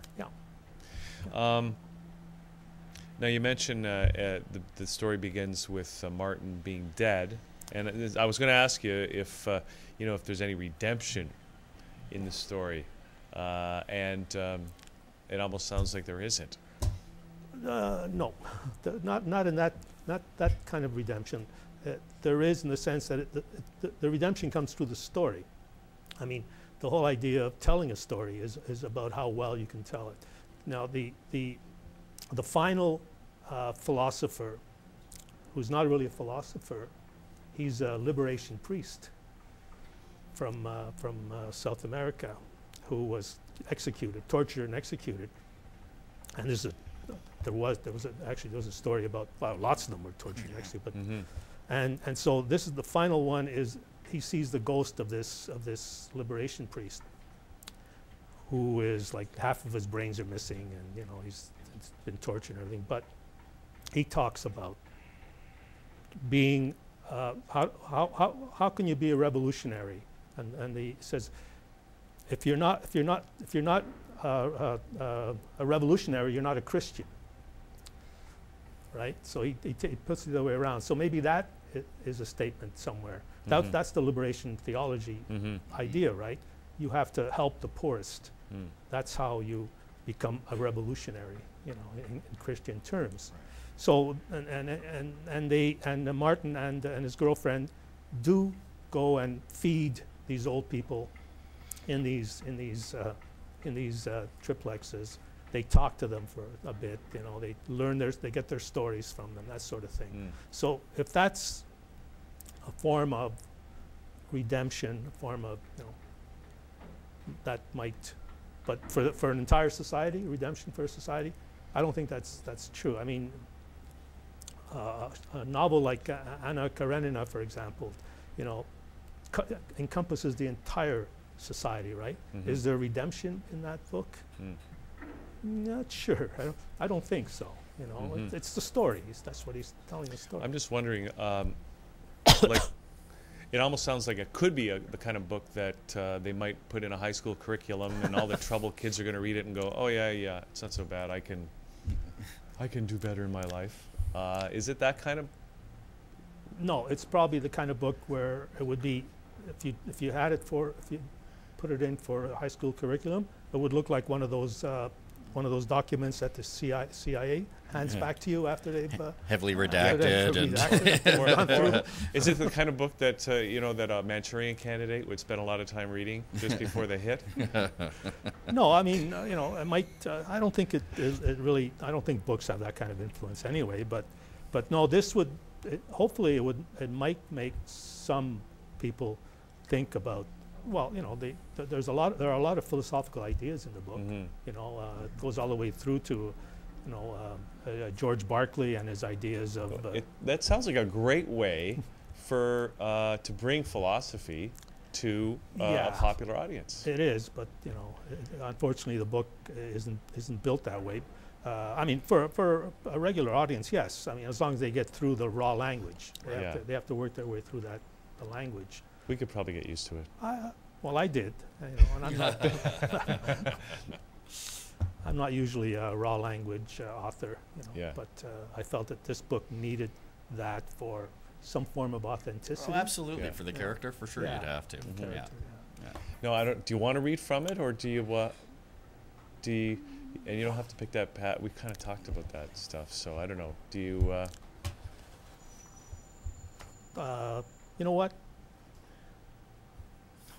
Why not? Do you want me to read just the first? Sure, and you can go ahead and use the bad language if you want, because maybe I'll just read the prologue, where he's being. The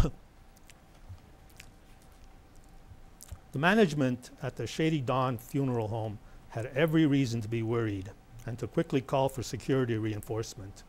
After all, the line starting in the sidewalk outside and filing slowly past the half-open coffin wasn't your usual collection of mourners, teary-eyed family members, hushed, respectful friends, or quietly joking, long-time no-see acquaintances looking to exchange an email address or two.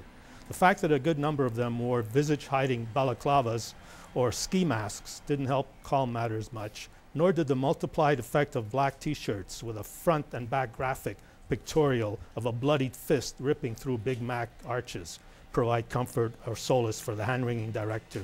In fact, the only ones who appeared even semi-normal were a woman who looked to be in her mid-40s and a young child of 9 or 10 sitting off to the side. The woman, dressed all in black, was weeping quietly into a soggy handkerchief. The young boy, also in a dark suit, stared down at the polished floor.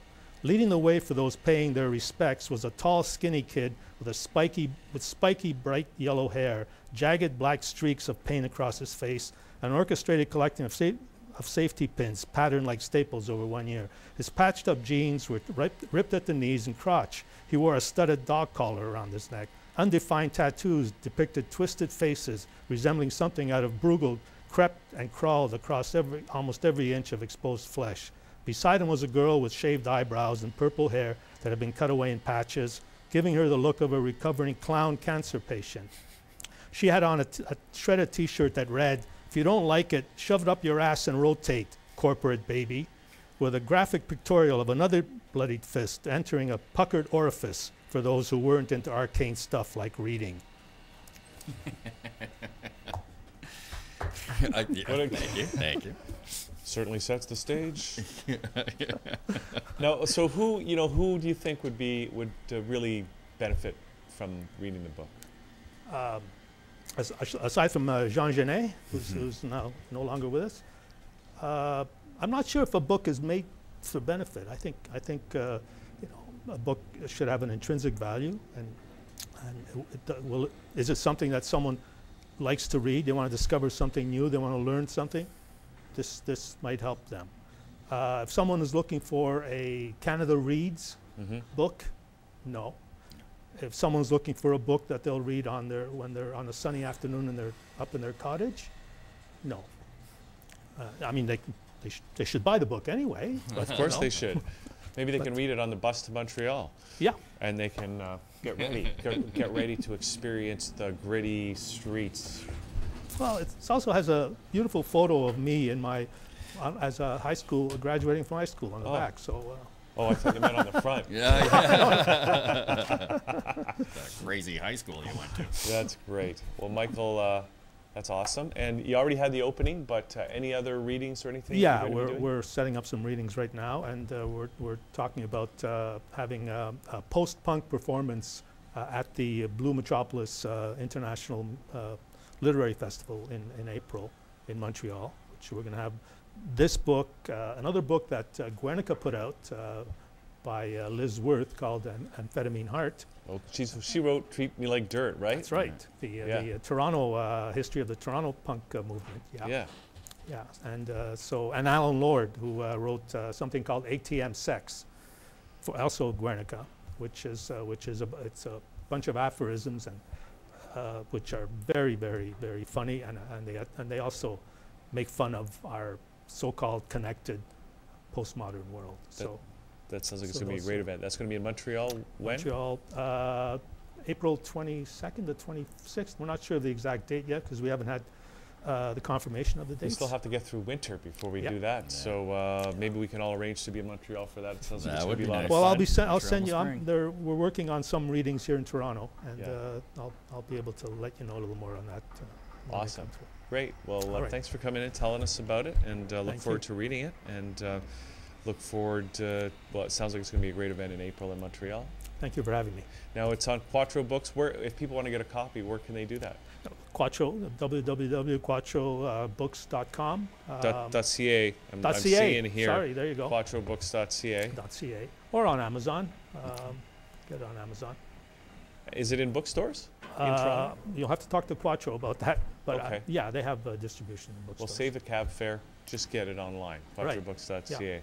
Yeah. Okay, Michael, thanks for doing this today. Thank you. Thanks, Mike. Okay. We're going to actually play a track. I don't know if this is post-punk or not. Josh Speers is here. We've got the CD ready to go. We're going to come back and chat with Josh, his new album, The Cutting of the Elm. As Liquid Lunch hits the home stretch, we'll be right back.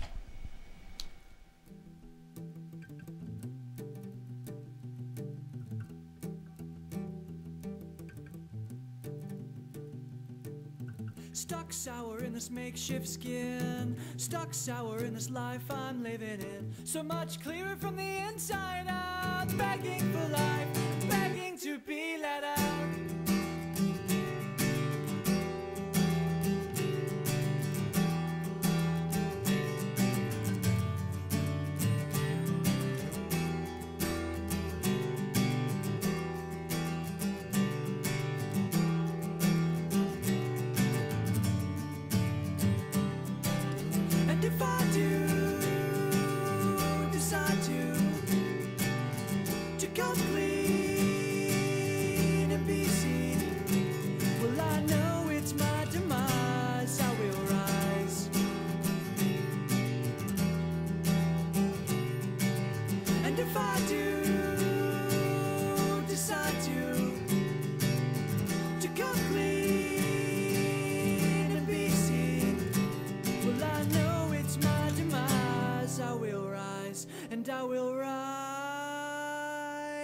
I will rise.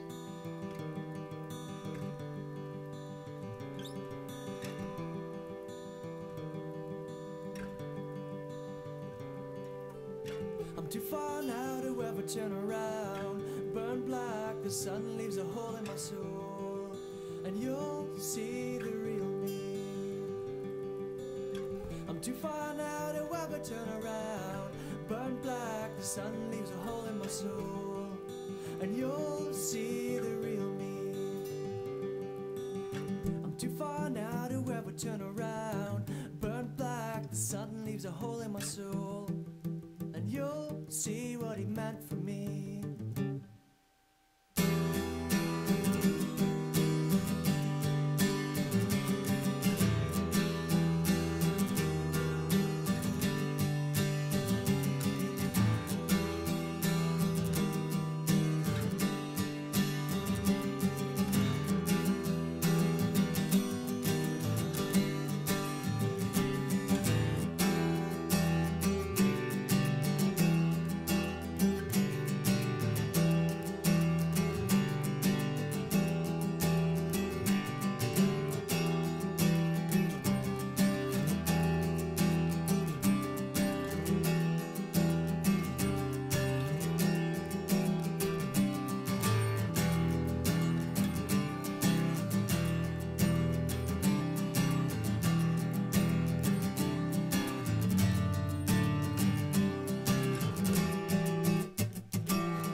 we're back hitting the home stretch here on Liquid Lunch, and we're here with Josh Speers, and we're having fun. We're talking about your record that we just heard some of, the Cutting of the Elm. Yes. Josh, and you're hungover. And so yeah, we were talking that we have this commiseration of the three of us.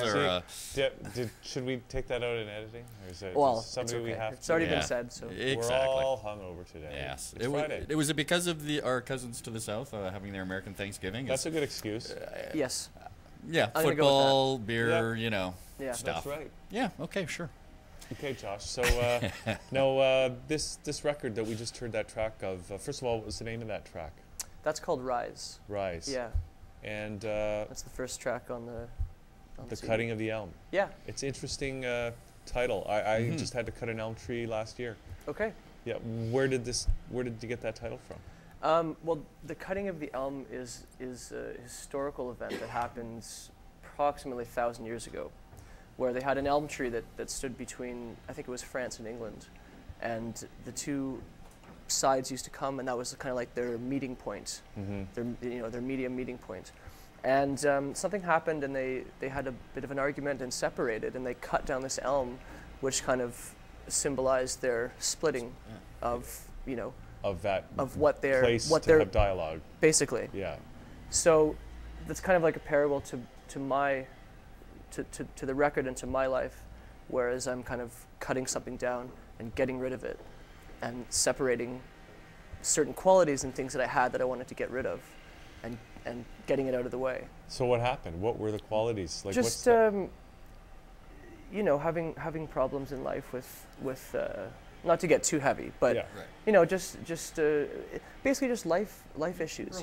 Growing up, relationships, and figuring out what I'm doing here, what I'm supposed to be doing in life. Yeah. Am I happy? I've been traveling around the world for the past 6 years almost, trying to figure it out.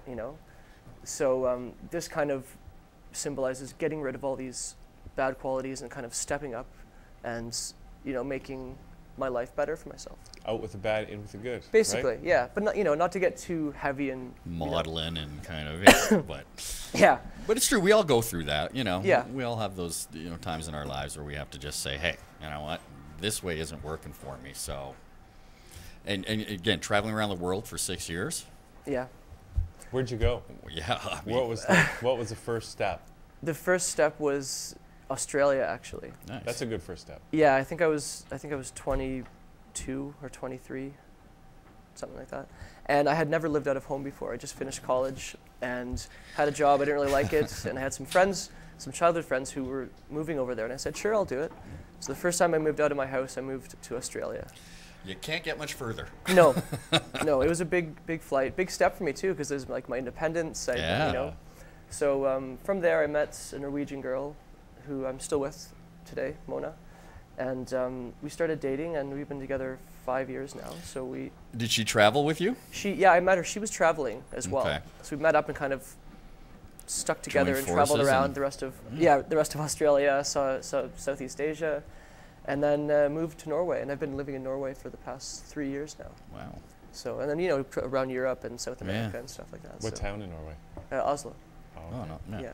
The town. The town. In Norway. Big town. Yeah. I have a friend from there, from a different town though. Ålesund.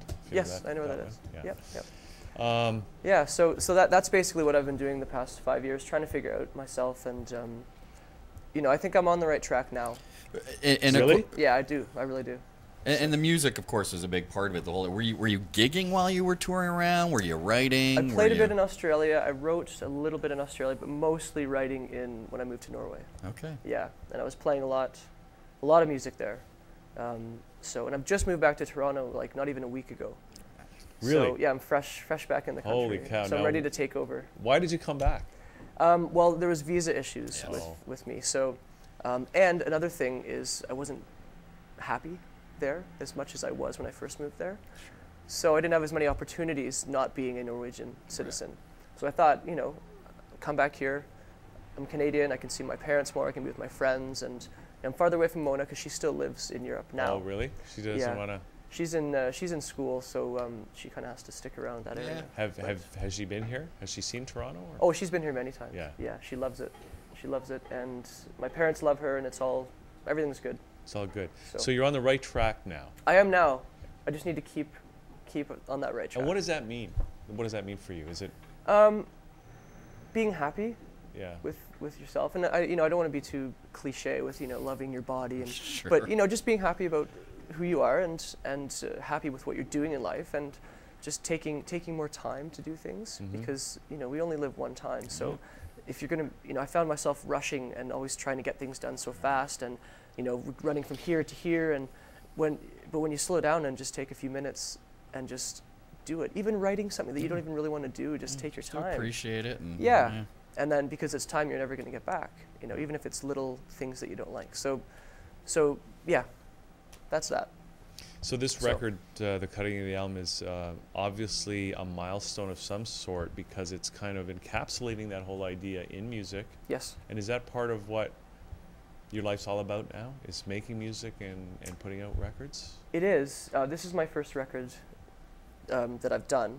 I'm an actor also, so I kind of trying to figure out which, I want to do both. Right. It might not be possible, but I have more opportunities. And Oh, it's possible. I You just won't make any money. yeah.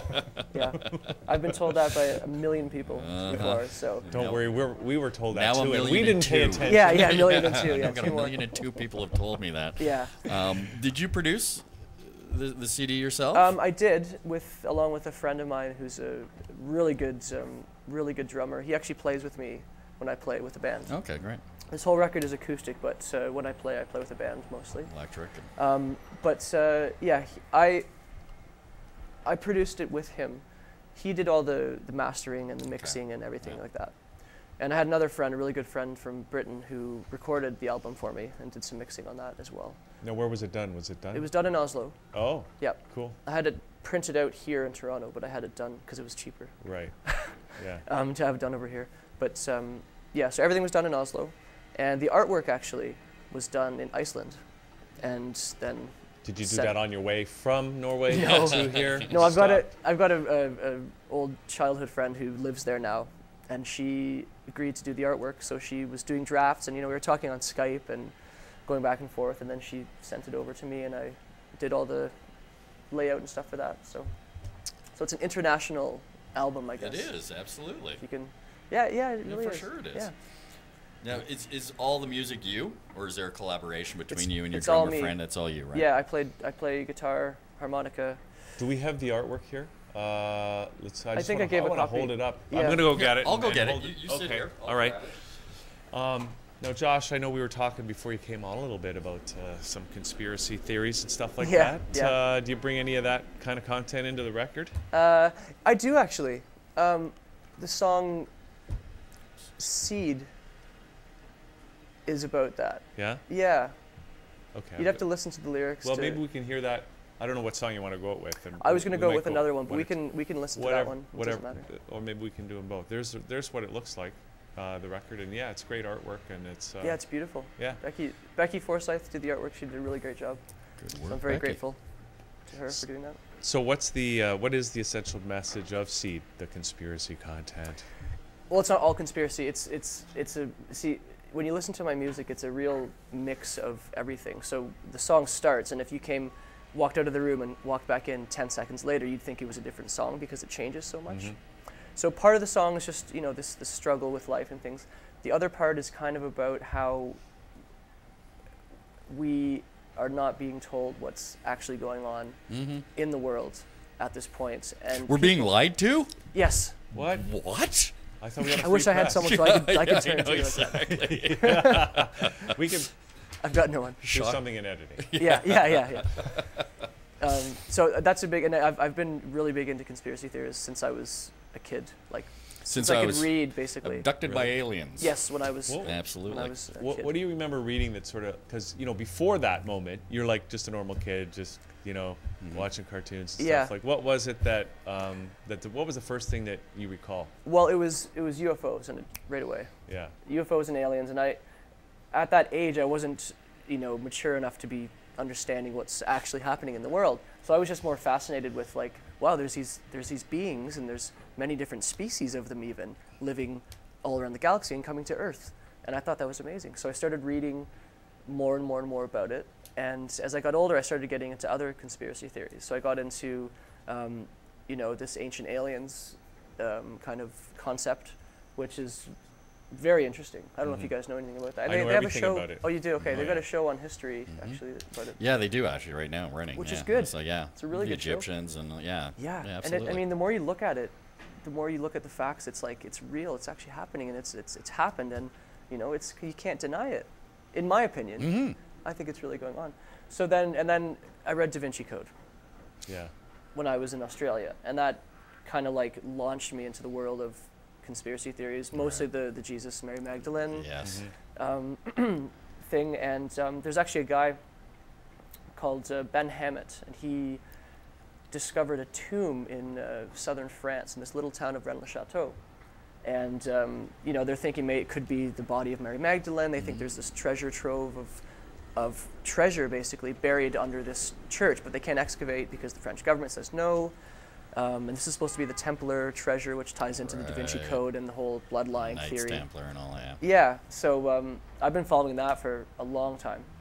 So, but anything that's interesting, I'll listen. Yeah, and I'll me give it too. a fair. Me too. fair Well, go. you know, 2012 is just around the corner. In fact, your record here is out just in time. Yes, for I people made sure to have celebrate. it out before that. The- Yeah. the Because it's 2012 all over in We've about got a little over a year. I 11, think. What is 12 it? more months. Yeah. 21st of Yeah, December. I 21st think? Yeah, of it's- December. Yep. Are you doing your Christmas shopping early that year or late? Yeah. Well, you know, I'm thinking, why bother? I Because think it's not going to matter anyways. Wait right? till the 'Cause 22nd. after You the- still have a couple of days to grab stuff. Yeah. You know, mea culpa, Yeah. if you will. But I guess your money wouldn't mean anything after that. No, anyway. So it's yeah. kind of like, you know, yeah, it's buy mood. your presents or It's don't. mood at that point. Yeah. Yeah.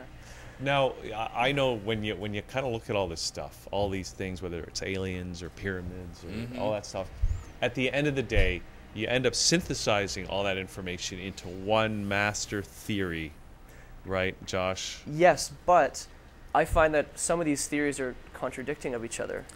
Yeah. Some aspects of it. So you're going, okay, I believe this, or I think this is plausible. But then you listen to another theory and you go, wait a minute, but that contradicts. discounts what I just. Yeah, how can what that be a the- possible? Yeah. So that's the problem that I get, and I was getting so into it that I was having trouble sleeping at night because I was so like engulfed in it that I couldn't sleep. I was so worried about what's going to happen to all these conspiracy theories. I know. You know. So how did you overcome that? Well, I had to lay off a little bit. I had to just kind of get That's back one of the to- things you cut. Yeah, exactly. Oh no, I didn't cut that. It's still hanging, still Yeah. dangling. Okay. I'll keep it. So. But do you have a comprehensive theory of what's going on? Like in a nutshell, Yeah.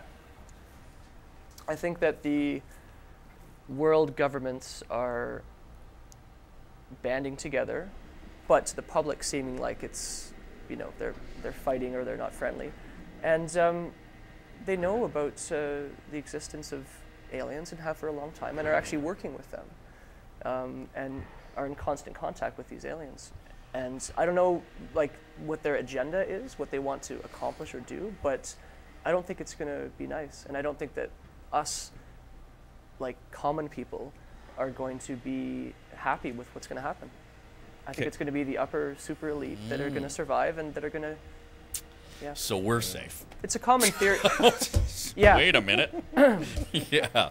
Well, you know what? Yeah, because I've heard a lot of people talk about, you know, the fact that, you know, they've known about it for years and they're just mining technology. And Yeah. every once in a while, every 10 years, a new piece of technology comes out and goes, where did that come from? Yeah. You know? Yeah. But is it for the better of mankind? Well, We don't know. I don't know. Yeah, nobody knows. Because the word on the street is that they're coming here to mine natural resources. Gold. They need gold They to need fix gold. their atmosphere. Exactly. Yeah. It's a cookbook. So, but and another interesting thing is the government's had they've done a great job at turning this whole UFO alien thing into like a laughing stock when anybody talks about it. Right. Because when this first came out, you remember back in the 40s and 50s when this was big stuff. Oh, and everybody was having out-of-body experiences and being adopted, and Yeah, like it was a all- really big thing. Then people started to ridicule it, Right. and then it started to be that like now, if you were to talk about that on TV, Oh, they'd you know, it's think- all these lighthearted Yeah. laughs. Yeah, Yeah, yeah. maybe the aliens took them. Okay, back to you. Yeah. You know what I mean? So now if you talk about it, you get a laugh instantly. Yeah. Nobody Yeah. even tries to consider the fact that it could actually be true, Yeah. and be real. Right.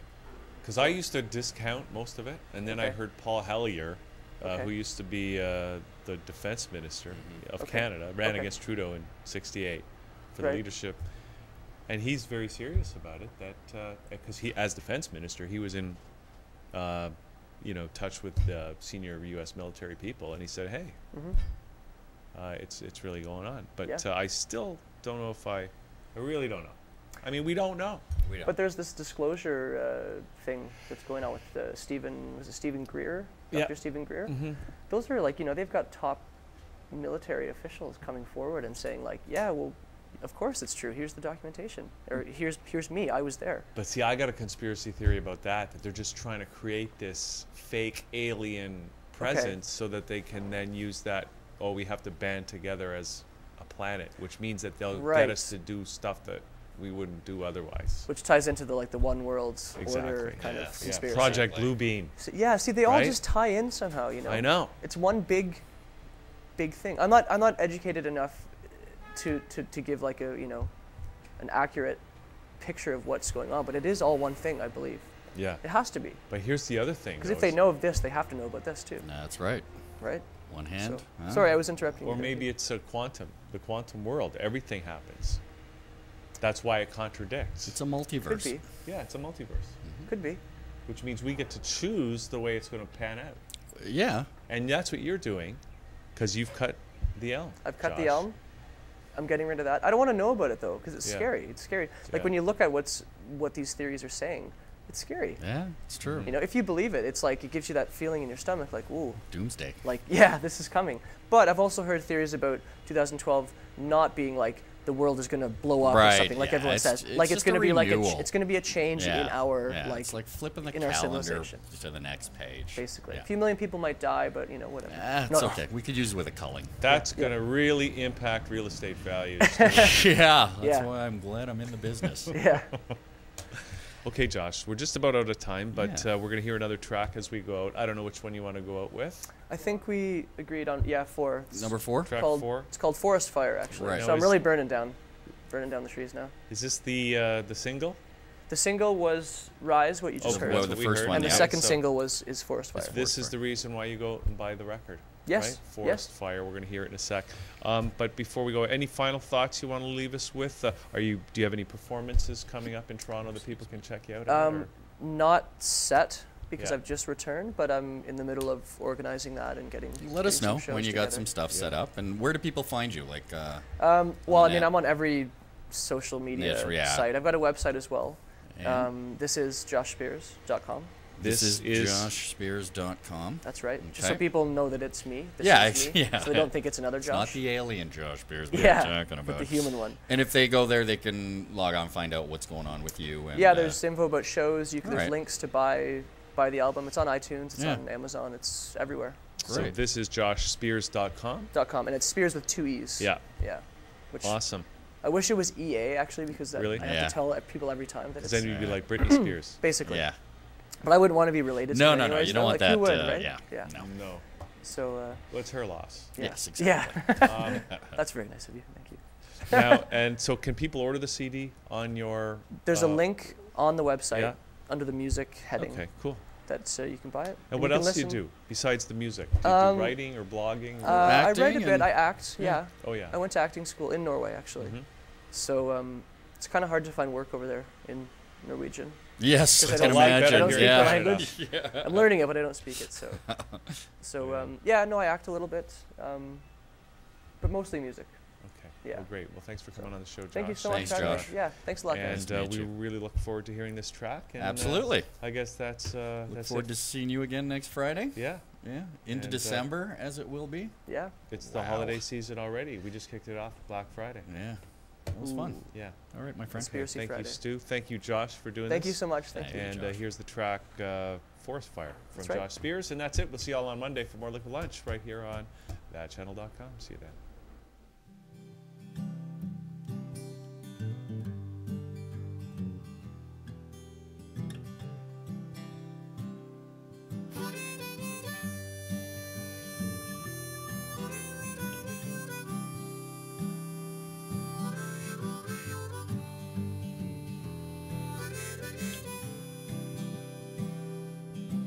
I'm so cautious to show my concern. It's something I've learned from these years, overturned into nothing. No progress, no change. And I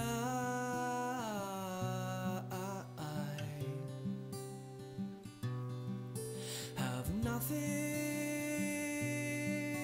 oh nothing but you.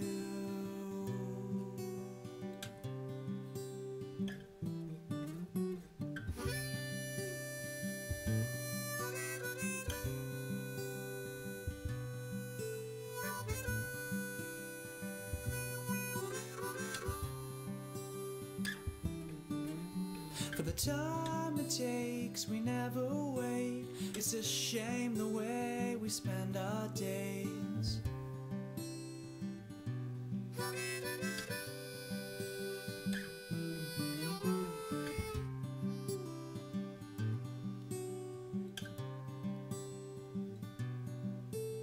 The trends prevail and now they're gone, and all that's left is an empty heart left to mend the sound the silence makes.